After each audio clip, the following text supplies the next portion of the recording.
Oi pessoal, aqui é o André Gordirro, escritor, tradutor e crítico de cinema.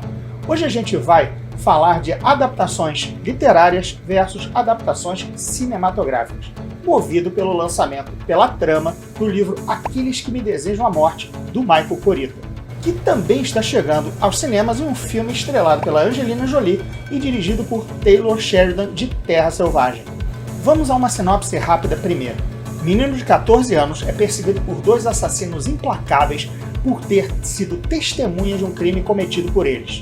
Fugindo em um parque nacional americano, ele busca a ajuda de uma agente florestal que também é ex-bombeira em meio a um grande incêndio que é tão perigoso quanto a dupla de matadores. Pela trama, dá pra ver que é um thriller, né? Uma história de suspense e perigo que, assim como no livro, o leitor não consegue parar de ler, tenso com o que vai acontecer a seguir, e no filme ele vai ficar na ponta da cadeira do cinema. Mas falando de adaptação, a gente sempre ouve aquela lenda, né? O livro é melhor? O que é melhor? O que causa essa impressão geral que sempre domina os papos de cinema e literatura? A primeira coisa que a gente tem que entender é a diferença das mídias. O filme tem uma restrição de tempo e de foco narrativo. Mesmo chegando a épicos de 4 horas, o cinema simplesmente não consegue contar uma história longa como a literatura consegue. O livro ele pode se delongar com vários personagens e tramas sem se preocupar com o tempo, ainda que, claro, fique atento ao ritmo narrativo para não se tornar uma leitura enfadonha. O filme muitas vezes enxuga personagens, tira quem considera redundante ou até cria um novo personagem para possibilitar que a trama tome um atalho. O filme também tem o suporte do som como elemento narrativo. O livro, o autor tem que evocar essas sensações através do seu texto. Em Aqueles que Me Desejam a Morte, o Michael Kurita explora muito bem o incêndio como uma força da natureza que tanto pode ajudar quanto atrapalhar a fuga do menino, mas você, leitor, é que vai ter que complementar com a sua imaginação o texto. Já no filme, você vai ver isso com o poder da imagem e do som. O diretor já interpretou o que o Michael Kurita, o autor, escreveu. E a maneira como você imaginou provavelmente vai entrar em conflito com o que o cineasta entregou na tela, o que vai te levar à sensação de que, poxa, o livro era melhor.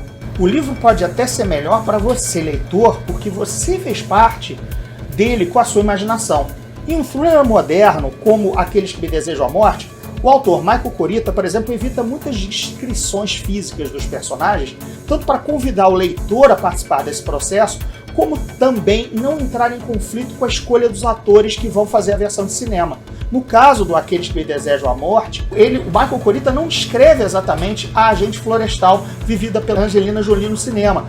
Diz apenas que tem 20 anos, 20 e poucos anos, mas isso não conflita com a escolha da atriz. As mudanças entre um livro e filme são essenciais e praticamente inevitáveis, exigidas tanto pelas restrições do tempo e da mídia, mas é sempre uma questão de equilíbrio na abordagem dessas mudanças. Se num livro, por exemplo, há citações de canções, o leitor pode até procurar ouvi-las se ele já não as conhece, caso canções que existam.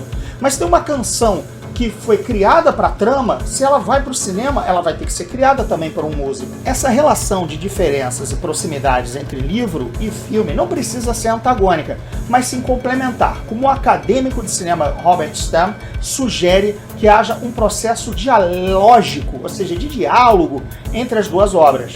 Em Aqueles que Me Desejam a Morte, o menino protagonista, no livro, vai encontrando o auxílio de vários personagens na sua fuga frenética contra a dupla de assassinos.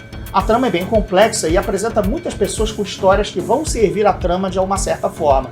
Já na versão de cinema, vemos que o diretor e o próprio Michael Kurita, que é o autor do livro que atuou como roteirista, preferiu centrar a ajuda ao menino na figura da Angelina Jolie, que é uma super estrela de cinema, e assim ela condensa vários papéis, várias coisas que acontecem na trama num personagem só. No final das contas, o objetivo narrativo da história e o papel dramático são realizados de formas diferentes, mas atingem o mesmo resultado, deixar você grudado, seja no sofá da sua casa lendo Aqueles que Me Desejam a Morte, ou na poltrona no cinema torcendo que o menino testemunha fuja da dupla de assassinos. Esses caras no livro têm um comportamento muito distinto e envolvente nos diálogos. Na literatura, no geral, o autor consegue mais tempo e investimento para apresentar o antagonista para o leitor, como o Michael Kurita faz no Aqueles que Me Desejam a Morte, criando um tipo de vilão que você adora odiar. No cinema, geralmente investe-se mais na figura do mocinho, que é geralmente vivido por um superastro, que acaba havendo, ou seja, uma perda de tempo narrativo para o vilão, a não ser que o diretor responsável pela adaptação comece a elevar esse vilão também no mesmo patamar de status do herói. Como em Aqueles que Me Desejam a Morte a gente tem também a natureza como inimigo, o aspecto visual do incêndio no cinema se torna mais apelativo de repente do que os diálogos mordazes dos assassinos. De novo, como falei no início, são escolhas e alterações impostas pela diferença de mídia, mas acho que quem sai ganhando é você se você conhecer as duas abordagens da mesma história. Sugiro que você confira Aqueles que Me Desejam a Morte, tanto no livro quanto no cinema, para ver que um é tão bom quanto o outro.